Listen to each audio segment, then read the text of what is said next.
তেসরা জানুয়ারি আবার ছুটে গেছিলাম করুণাময়ীতে একটা আন্দোলনে। ধর্ণা মঞ্চে আন্দোলন চলছেই, আর এটা একটা অন্যরকম ছিল, বিক্ষোভ সমাবেশ। এখানে চাটা খেয়ে গাড়িতে করে গেছিলাম, কারণ সময় খুব কম ছিল আর রায়নের শরীর খুবই খারাপ ছিল। গাড়ির টায়ার দুবার পাংচার করে রাস্তাতে দাঁড়িয়েই, তাই এটাকে সারাতে হয়। আর এখানে যখন পৌঁছালাম তখন এই অবস্থা।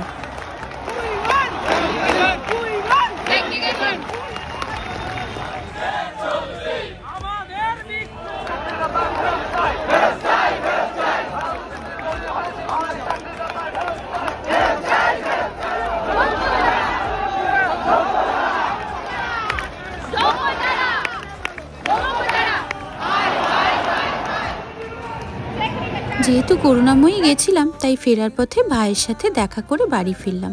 সবাইকে টাটা।